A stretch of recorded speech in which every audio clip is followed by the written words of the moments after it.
Thank you for joining us today. This is the presentation that I look forward to the most every year, mainly because what I get to do for the next hour is brag about what all of the faculty and staff and trainees and community partners of the Mailman Center have been able to accomplish for the last year, and to think a little bit about where we are going into the future. For those of you who don't know me, I'm Danny Armstrong. I'm director of the Mailman Center, executive vice chair of pediatrics and senior associate dean for child health. If you know Dr. Seuss, I'm Bartholomew Cubbins with the 500 hats, but we will try to wear some of those today as we move forward. So let me go ahead and get rolling. I've got a lot of things to cover because our faculty and staff are not lazy, and there's a lot to cover, and it's high impact work. So I'll go ahead and start rolling through today's presentation. You know that about 5 years ago, we came up with a vision statement, and it has done us really well. It's improving lives through innovation, impact, and connection. And as we go through the presentation this morning or this afternoon now, you'll be able to get a sense of how these three words really do accomplish the improving lives component and guide so much of what we do every day. A little history of the Mailman Center. It was one of the original 11 university-affiliated facilities. It was funded by a grant from the federal government, from the Abraham and Joseph Mailman families, and from the John F. Kennedy and Joseph P. Kennedy Foundation. It opened in 1971 as the third academic center at the University of Miami. The Debbie School was founded also to create innovative approaches to early child care and development. And it was designated as a University Center of Excellence in Developmental Disabilities, or UCED, in Public Law 106-402, the Developmental Disabilities Assistance and Bill of Rights Act of 2000. And in that respect, we are one of only two institutes or centers at the university that are federally designated, and we are the only one that is designated in federal statute. The documents on the left side address the public law, and the original documentation of the Mailman Center plans for its initial opening. The pictures in the side include Eunice Kennedy Shriver sitting with Jean Piaget, who was the keynote speaker, Debbie with her rag doll, Mrs. Coleman, who was the executive assistant to the president, Henry King Stanford, University of Miami at the time. And in the corner is Abraham Mailman. And I want to start with a quote that I found from the Miami Herald from March 22nd of 1971. Mr. Mailman said, "What about the 6 million children in America who already need centers such as this? Already in this center, children who have grown up hanging their heads are learning now to look up." And that was a prescient statement for us as a center 50 years ago, coming up in March, to be thinking about not only what we do at this center, but how we disseminate what we know to the rest of the world so that those other 6 million children can come into contact with the resources that we're developing. The Mailman Center was originally designed to provide multidisciplinary training to address workforce needs of individuals with mental retardation, which is the term that we now replace with intellectual and developmental disabilities. We later expanded that to include a broad range of developmental disabilities, then neurodevelopmental disabilities, and then children with special health care needs that affected their neurodevelopment. And the pictures that are here include Daryl Greenfield, who was one of our faculty at the Debbie School, Sam Giamono, the first director of the Mailman Center, and Fred Richardson, examining a child, also one of the early directors of the center. Now, March 22nd, 2021, coming up, we will be celebrating our 50th anniversary. So be planning, you'll be hearing some rollouts. We're planning to have a nice celebration either in person if we can, if not by Zoom. So mark that on your calendar. I want to start. I'm not a mystery writer where you have to wait until the last page to find out that the butler did it.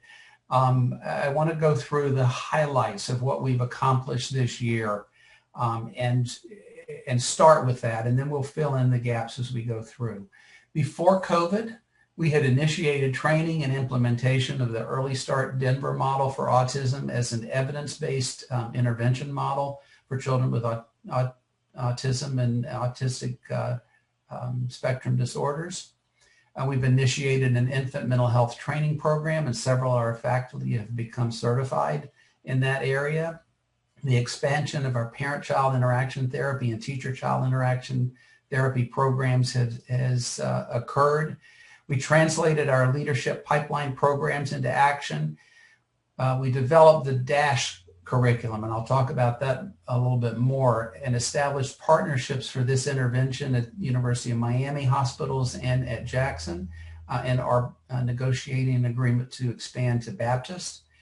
Shelley Bear received the AUCD 2019 Gordon Richens Award for Leadership and Advocacy, and Jeff Brosco received the Maternal Child Health Bureau Directors Award.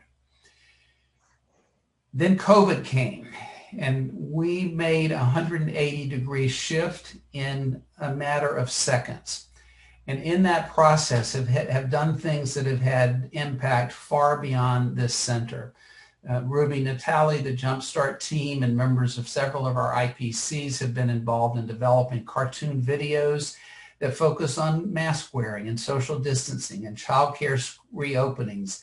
And these were initially developed here for use in Miami-Dade County. They've been adopted by all of the children's hospitals in the state of Florida. They went to the Association of University Centers on Disabilities, or AUCD, and have been disseminated, and I understand are being used by centers all across the country. Importantly, as the COVID outbreak occurred, we began to see concerns about ventilator availability and access to care.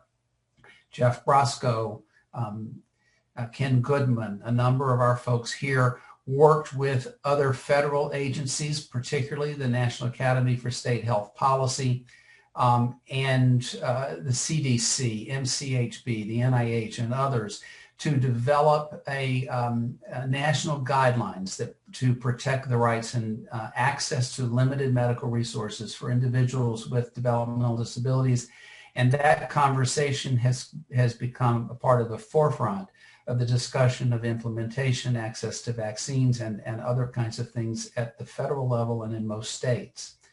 Working with Stanford University, Jeff in particular, but others involved, developed a national guidelines for parents on questions to ask about returning to school, and was adopted by the Department of Health and Human Services and the American Academy of Pediatrics.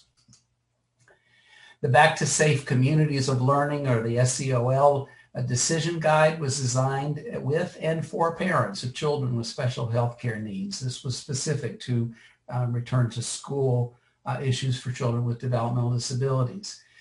Web-based training modules were created for healthcare professionals working with COVID patients who had disabilities, and that has been adopted nationwide. And we get requests every week from new hospital systems if they can use this as part of the training module for their healthcare staff in hospital settings. Dr. Natali led a survey collecting data on food insecurity and homelessness, and I'll give more details about that. Presented this on an AUCD call, and members of the FEMA Task Force on Food Insecurity were there, and have requested and used the data from that survey in thinking about food insecurity for families during COVID. And Jason and Jet and a number of our faculty have initiated a design of an umbrella tiered management program to support all Children's Trust programs in Miami-Dade County, Project SO, and that's being negotiated. We hope to roll out this summer. So big impact, far beyond our walls. You've seen this slide before, I believe. It's the structure of the Mailman Center. We made the commitment to 5 interprofessional collaboratives in promoting behavioral health, community wellness, neurodevelopmental discovery, neurodevelopmental intervention, and lifespan. And each of those have incorporated faculty from across the university to address the themes. And I'll go through some of their accomplishments in a few minutes. We've also created cross-IPC programs in research, training, community engagement and innovation, and clinical care, and have utilized and built upon the strong basis of our Debbie Institute, the Early Steps program, child protection, and our accredited disciplinary training programs. I do want to recognize our Mailman Center Advisory Committee, affectionately called the MAC. These are individuals who represent agencies who are self-advocates or parents of children with disabilities. They are multicultural, multilingual, multi-perspective group. And I know of no harder working and more committed group on an advisory committee that I've ever encountered in my career. Are so thankful for our MAC. When we think about where we are with affiliations, I started to bullet these, and you can tell from this slide we would not have been able to pull them in. And I don't think this is everybody that we have an affiliation with. But as you can see, the Mailman Center is very much an outward-reaching organization with partnerships at national, state, international, local agencies, providers, other universities all across the board. And this is one of the things I'm very proud of, the way that we work well. Remember the connections part of our vision statement. I do want to point out that a number of folks, we're going through now a formal process. Many folks have been grandfathered in, but you'll be getting a letter from me next year formally appointing you to the Mailman Center. But we've gone through the process of adding a number of new faculty. Carly Brand joined us in developmental behavioral pediatrics, our former chief resident.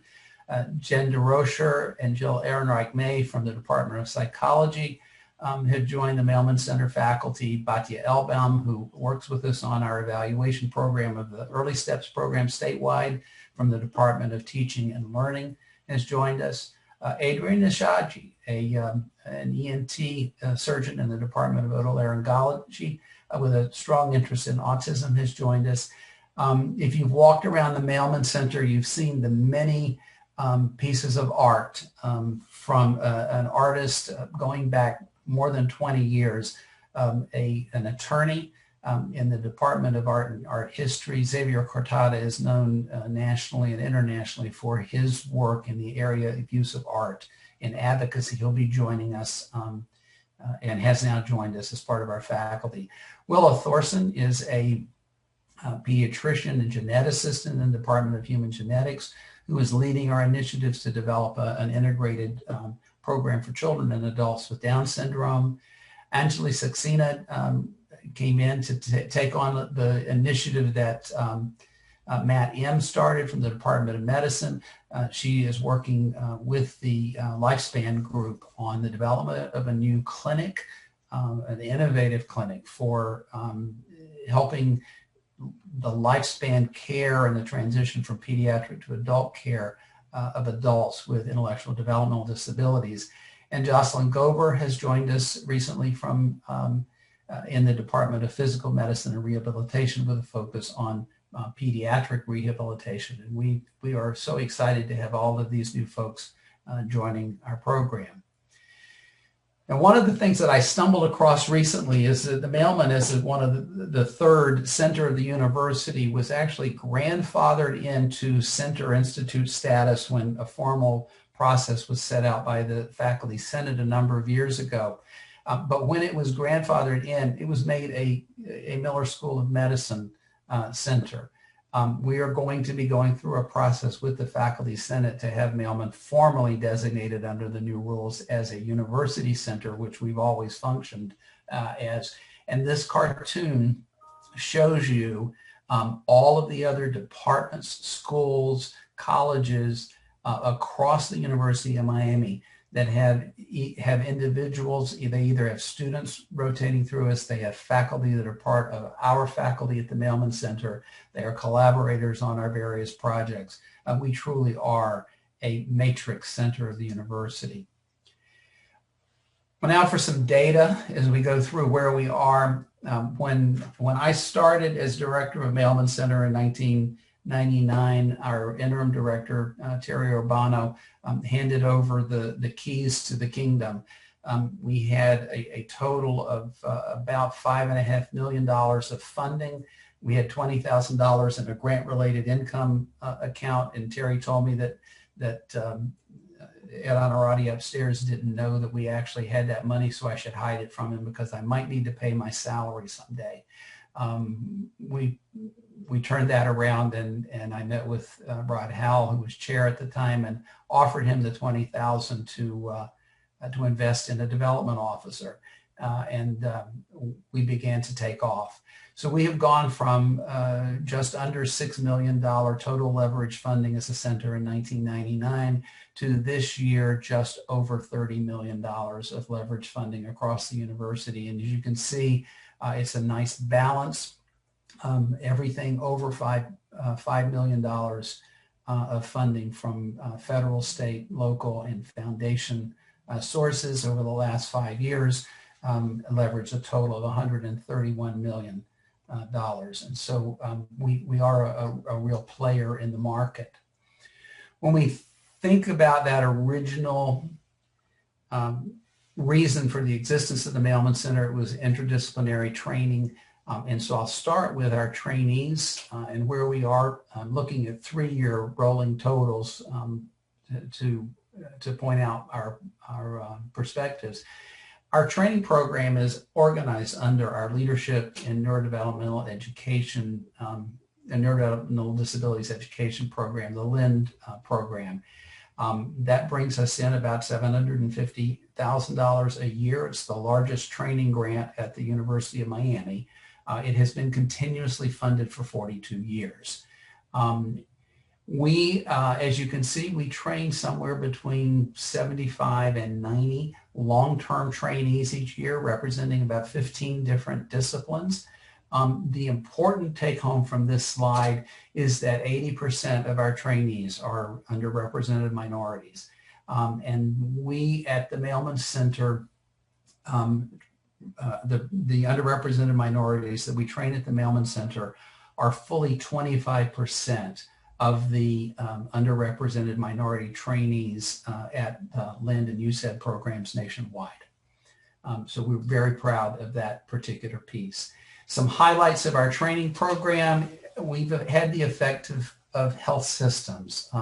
The DASH, the Disability Awareness and Sensitivity in Healthcare program that has really been developed by our Lifespan IPC, has been fully vetted. It actually came as an idea out of our Emerging Transformational Leaders program a number of years ago. And that curriculum is now being used to train healthcare professionals in the University of Miami Health System, in the Jackson Health System. We're working on that as a training module with the Baptist Health System. And are beginning to get feelers from other health systems around the United States. We're working with the intellectual property group at the university to actually commercialize this so that it can actually benefit folks all around, but become a revenue stream to help us go on to the next good thing. In the community impact training area, we've developed a Mailman Center online learning community. And in this box are some of the training modules that we've developed primarily out of the Promoting Positive Behavior IPC. But this online learning community will become a web-based program for us, a tool where we can develop more and more video conferencing and web-based training programs that we can market and share with the community. We've developed YouTube videos on COVID-19 safety guidelines for return to preschool. The community wellness has been very much involved in that. We've developed telehealth training programs for developmental behavioral providers across the region. And our Step Up AT teletraining toolkit for teachers was developed to provide training for child care center teachers for work with younger children. That's been funded by a federal Department of Education grant.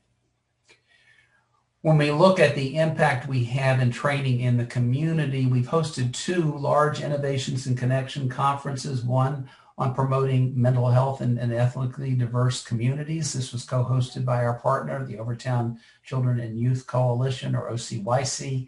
Another on sexuality and disability that was excellent, that was hosted by the Lifespan IPC.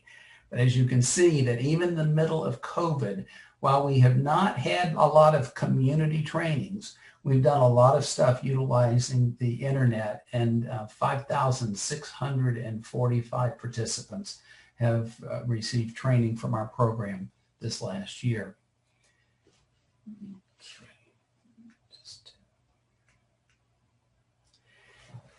Our leadership training pipeline continues to evolve. We have our base programs in specialty areas at the Mailman Center. We have the family trainees, and then we have our people with disabilities and our self-advocate leadership training program. We also have our new initiative with our SELP program, the Student Exceptional Leader Training Program, which we just celebrated the graduation of the latest cohort last night. These are high school students from across the county, many who have a disability themselves or have a sibling with a disability who are interested in developing leadership skills. We'll be tracking them as they graduate from high school, go on to college. They go through a training program, and they develop a project as the group. And the group's project last night on addressing co-occurring mental health problems in the developmental disability program was equivalent to what we've seen from our professional PhD, MD, EDD level folks that we brought into the ETLP program. Very excited about that. Our Emerging Transformational Leadership Program continues to really grow. We have over 40 graduates now who are doing phenomenal things in the community, and we continue to work with the Developmental Disability Council, the DD Council for Florida, on the Developmental Disability Next Gen Training Collaborative to train exceptional individuals in legislative advocacy initiatives. On the clinical services side, we continue, even in the midst of COVID, to provide substantial numbers of children with care, just over 14,000 for 2019-20. Again, 85% of the children that we serve are from minority backgrounds. In the sidebar, just a few examples of the many clinical programs that we have, but the bottom piece of that is also really important. More than 50% of the services that we provide in the Mailman Center programs are provided outside the center in the community. From research, a growing component of what we are accomplishing, you can see some really nice trend lines. The number of grants submitted has climbed year over year. We had 53 new grants submitted this last year. We have 42 ongoing projects at the center, and we had 8 new IRB projects approved this year for new initiatives. Our grant funding comes from a variety of sources: PCORI, the USDA, the Children's Trust, HRSA, MCHB, the NIH from multiple institutes.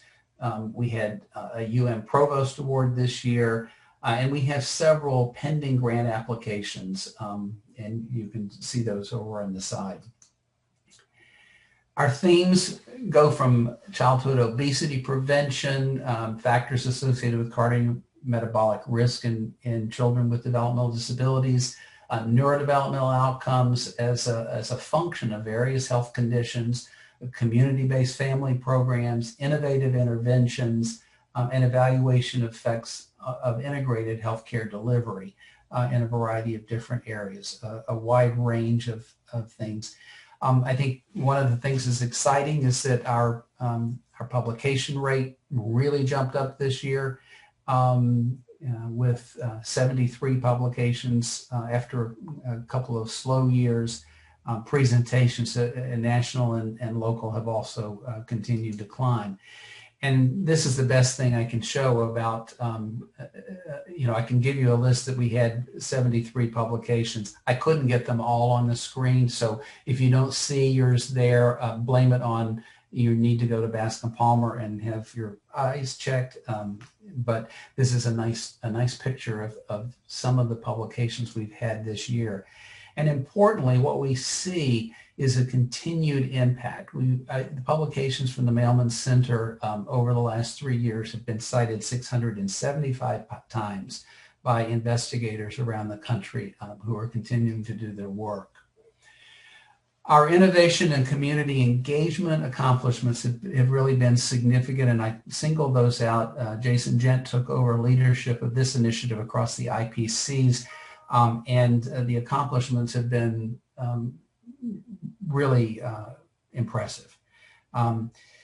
We were able to turn on a dime, and we started investing in telehealth resources more than 5 years ago with the idea that sometimes the world would catch up with us. And in March of 2020, the world caught up with us. And because of that early work that Jason had done and Lisa Gwynn had done before him in leading this initiative, our telehealth capacity was such that we were able to transition smoothly to telehealth for almost all of our programs, any that could be done without face-to-face contact. We have a few services we're still working on there, but we were able to do that within 1 week of the stay-at-home order in March, and that included our early steps on most of our developmental services programs, many things of assessment that didn't involve direct intervention with the child.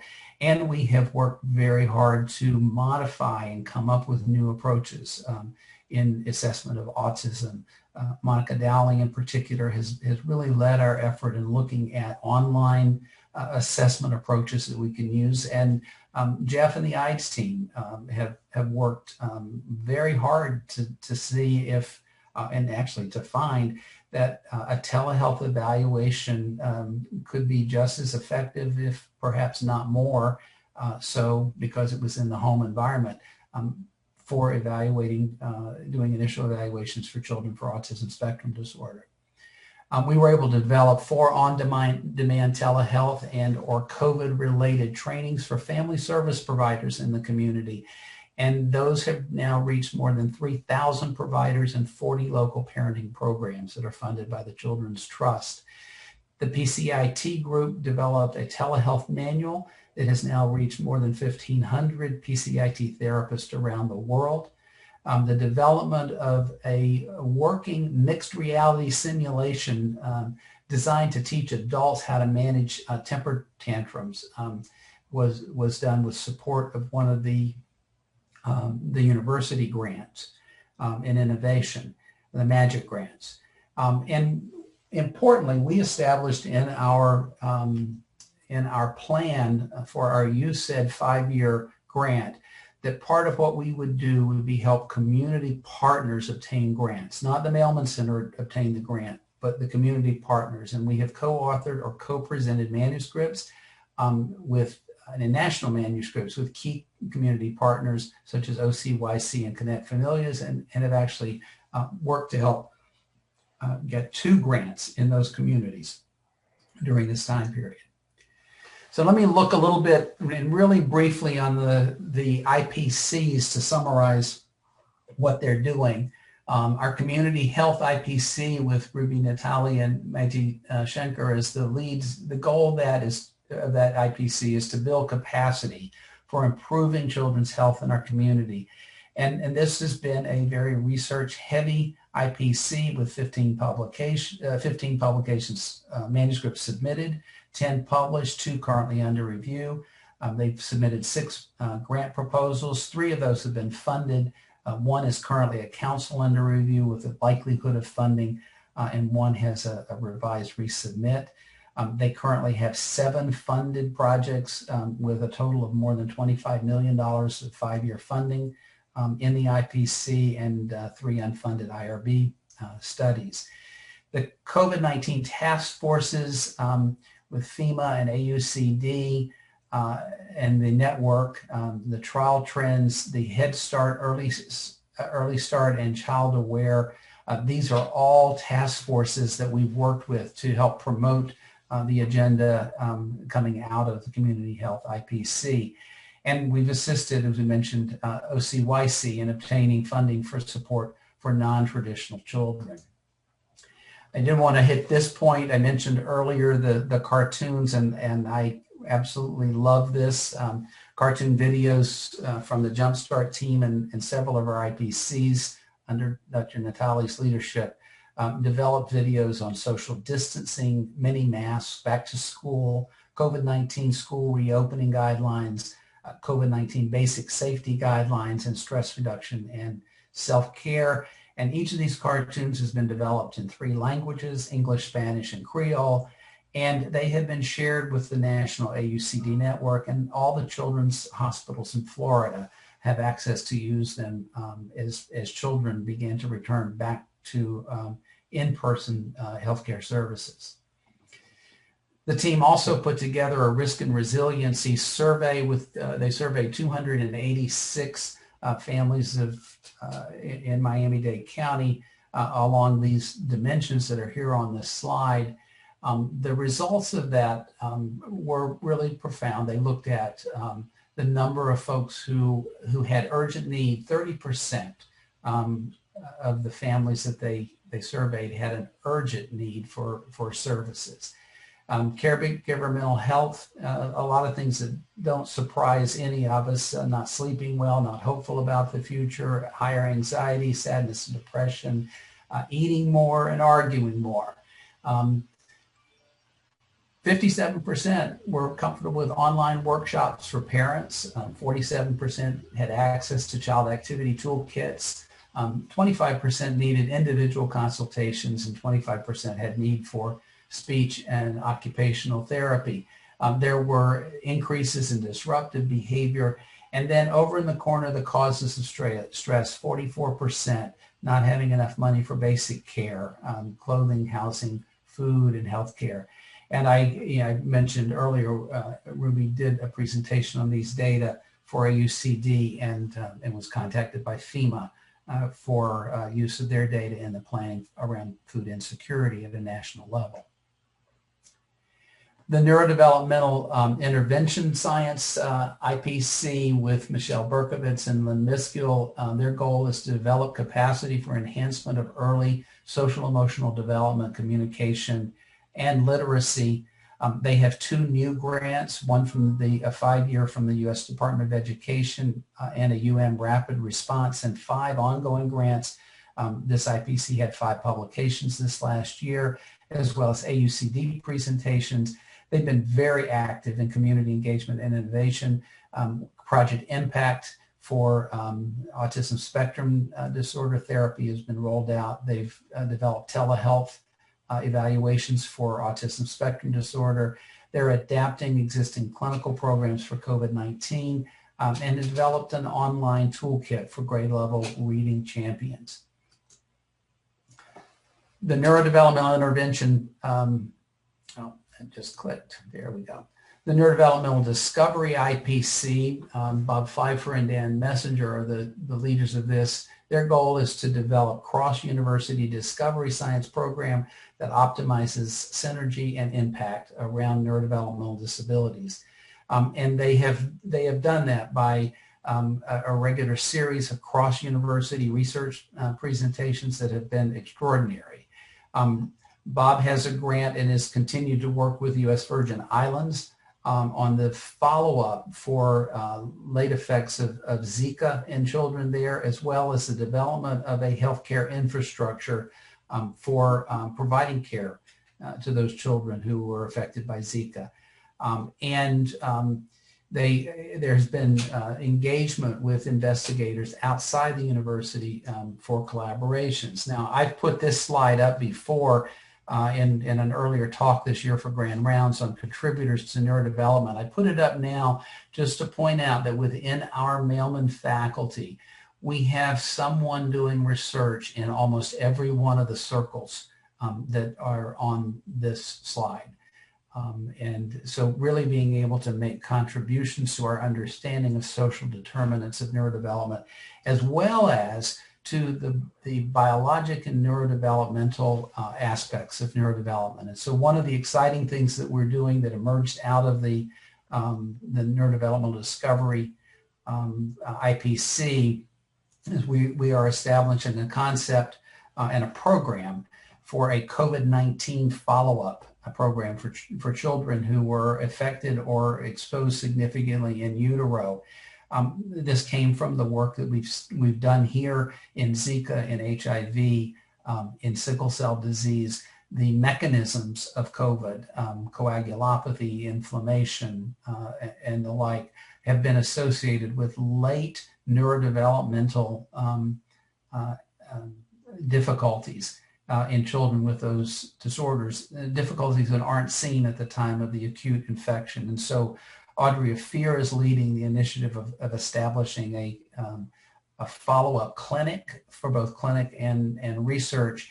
And we have investigators from all over the university who are looking at prenatal and neonatal factors, at neurocognitive development, at kidney, at olfactory related to smell loss that we know with the disease, motor functioning, cardiac functioning, the mechanism of coagulopathy and its contributor to that neurodevelopmental outcome, hearing, neurologic issues, social behavioral issues, neuroimaging from radiology, immunology, the inflammatory markers, all of these things. And our goal is to obtain philanthropic funding to support the core as we would in a program project, and then support the submission of multiple R01s around that core to establish the follow-up with the infrastructure then existing for us to use for any kind of long-term follow-up of a future pandemic, a viral infection, or other kinds of trauma-related issues that we think might impact on neurodevelopment. So we're very excited about this initiative as it's coming forward. And our lifespan IPC, it was my choice to say not talk about transition, but to talk about lifespan, care of individuals across the lifespan with coordination. A couple of our medical students have done a community needs assessment to determine needs of adults with developmental disabilities in the community, and in terms of what their needs are for primary care. At a local, state, and national impact, the team developed a dignity in healthcare training module and a rapid response training for hospital healthcare providers during the pandemic. And this was to provide nurses, physicians, respiratory techs around the country with guidelines for how to provide safe, effective, and compassionate care to individuals with disabilities who also had COVID infection. And this has been picked up and adopted by multiple hospitals and health systems all over the country. The team also participates in the Florida Department of Health briefings on COVID-19 every week, and are working on an update of the Florida HATS website. And we are well along and hope to see a rollout of a novel primary care clinic for adults with intellectual and developmental disabilities that should serve as a model for other chronic conditions as children grow up to be adults.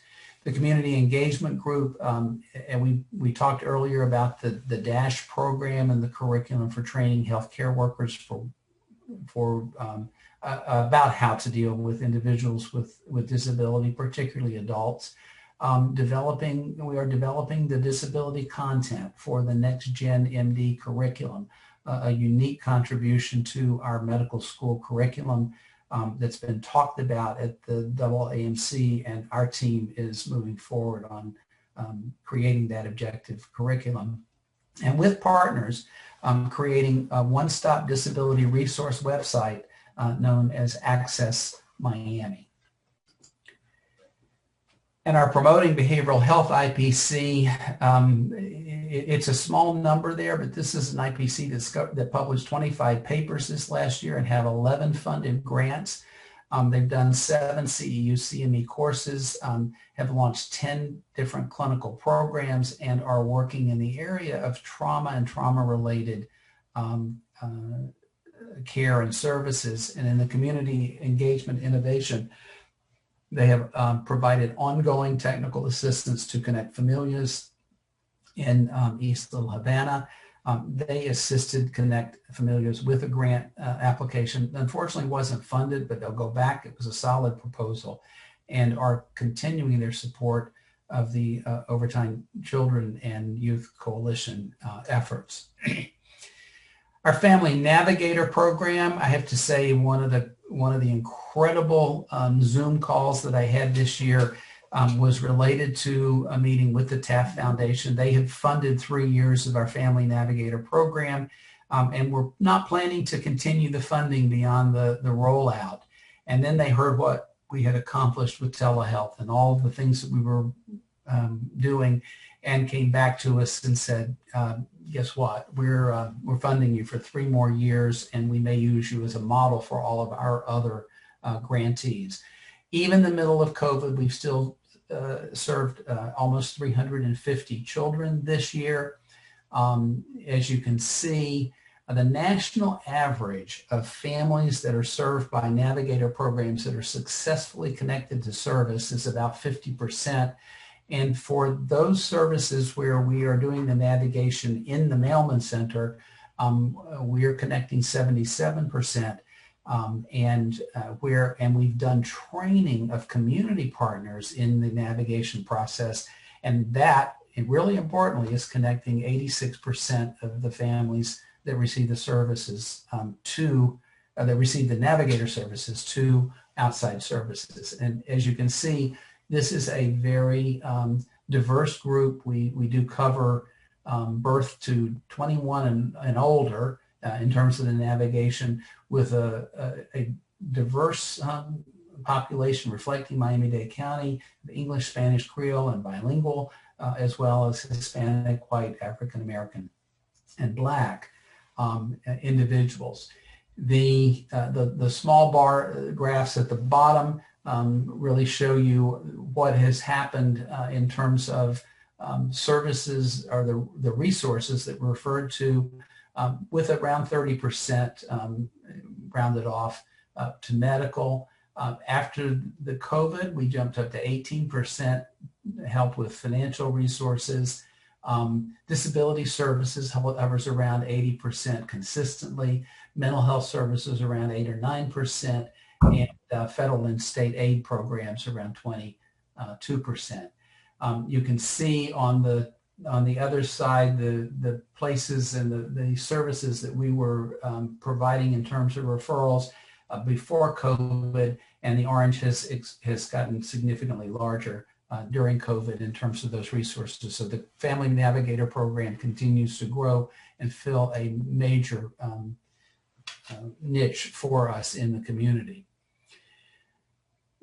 We have all been touched at our souls and our core in our awareness or lack of awareness, our sensitivity to social equity. And so we ask a group led by Dougleen Jackson and Maiti Schenker to really look at what are we doing at the Mailman Center related to social equity.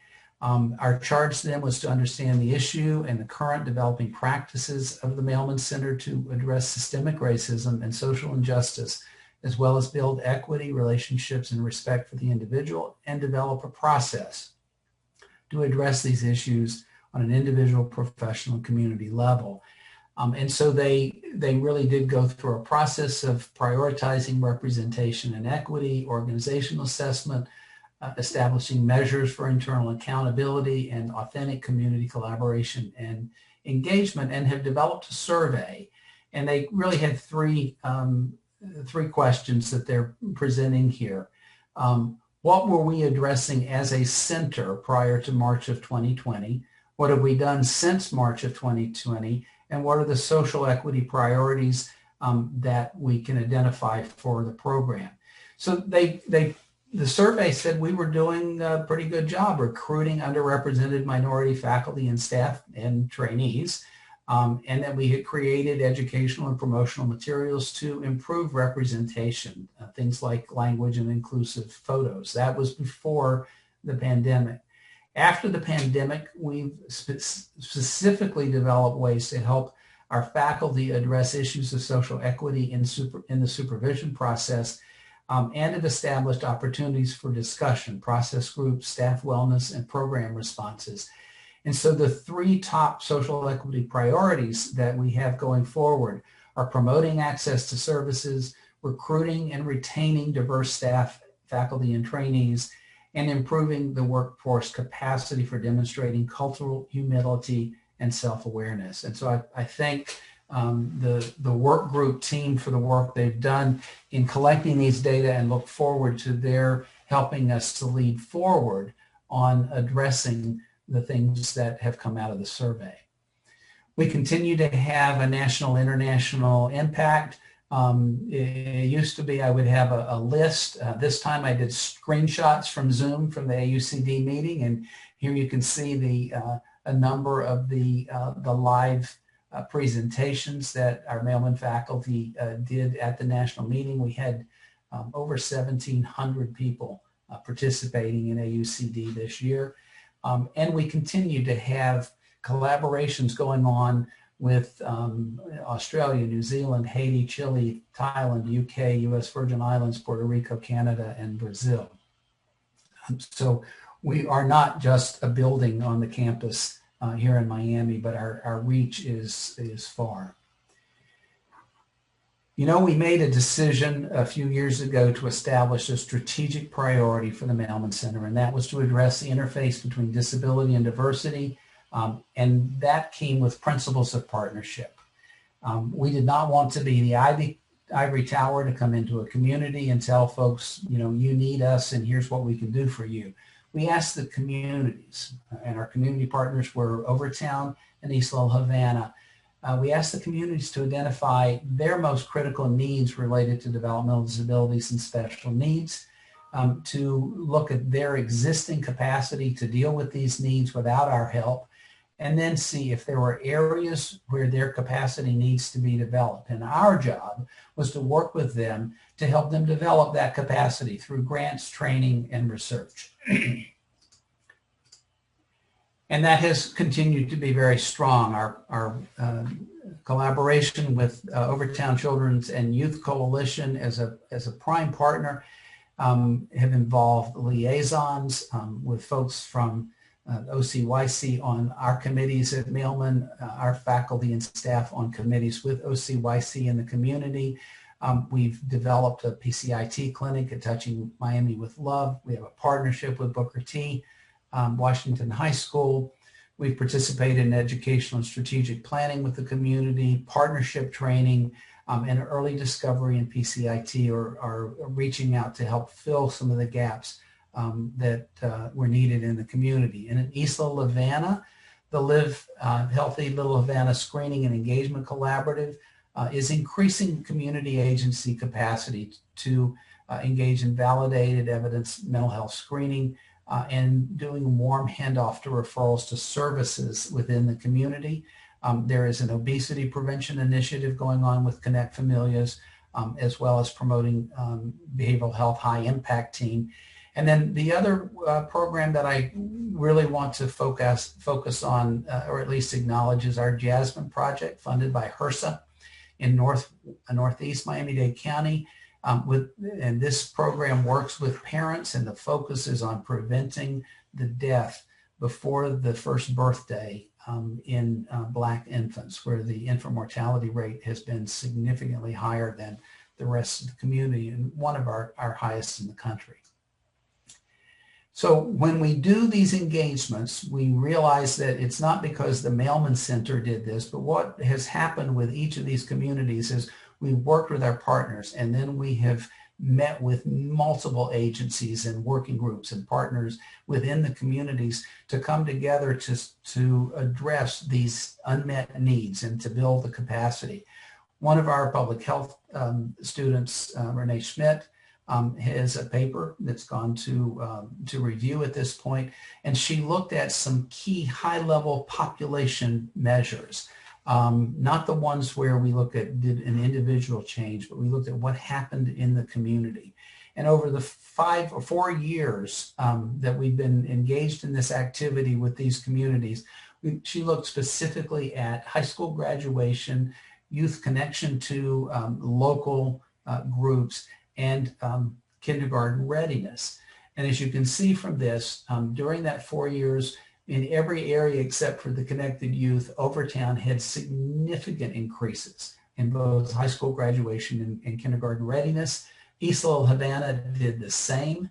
And during that same period of time, Alapata, where we have not done any of this as a control condition, had declines in all of those measures.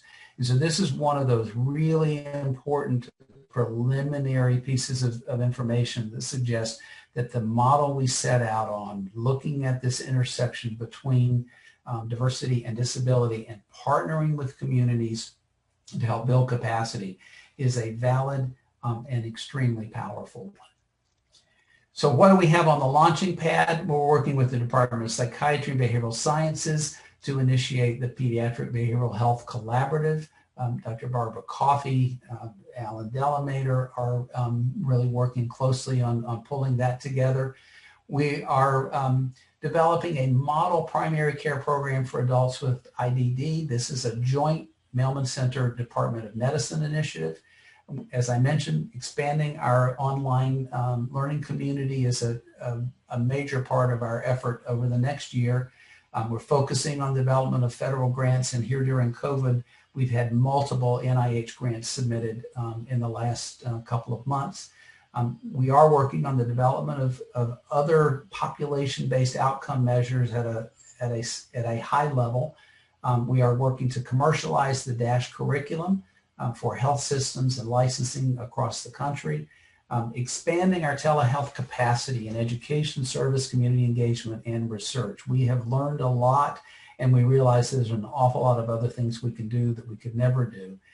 We're working with the South Florida Mental Health Association to get funding from the Attorney General's Office for trauma-informed therapy training for child professionals. And then Jeff has to write our LEND continuation grant this spring, so that will be fun for us. I've kept these slides, I didn't even change the pictures. It's important for us to remember what drives us to change. It's innovation, it's doing things differently, leading rather than responding to the market and policy change. It's impact, making a difference not only at a child and family level, but at community and population levels. And it's connections, doing things together with both historic partners and collaborators that we've not previously considered. If you have taken anything from the last 50 minutes of this presentation, you should see that those three principles are embedded in everything I've talked about today, in depth and in breadth. And the final thought today is it's really simple. We embrace innovation, we strive for impact, and we achieve success through connections. I want to extend my most heartfelt thanks to all of the Mailman Center family for embracing the vision with thoughtfulness, commitment, and passion, and particularly during this period of COVID when we could have been put flat on our backs, for stepping up and not only continuing to do the things we were doing before COVID, but being innovative and keeping things going and coming up with new solutions and sharing those with an impact in our community, in our nation, and in some cases in other parts of the world. I could not ask for anything more, nor could I be more proud nor humble to have the opportunity to report on the fabulous work that you've done. With that, I'm going to stop. We've got about 5 minutes and see if there are any folks that have questions. And Jamel, if you can help me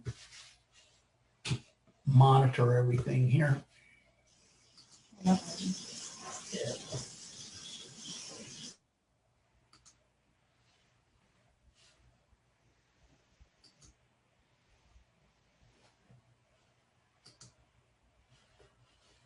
Well, I have a question. How do you keep track of all of this activity, Dr. Armstrong? Well, you have more than 50 hats, I think. Well, I want to thank everybody for filling out the little faculty surveys and all the folks who sent me summaries of the IPCs. But the beauty, Tiffany, of this particular presentation is that we are a big organization at the Mailman Center. And this is and everybody is doing work, incredible work in their area. But if you know the story of the 3 blind men and the elephant, one who had the leg, one who had the tail, one who had the tusk, and they were all describing what they knew, the process today is to see the whole elephant. Congratulations. Thank you. Any other?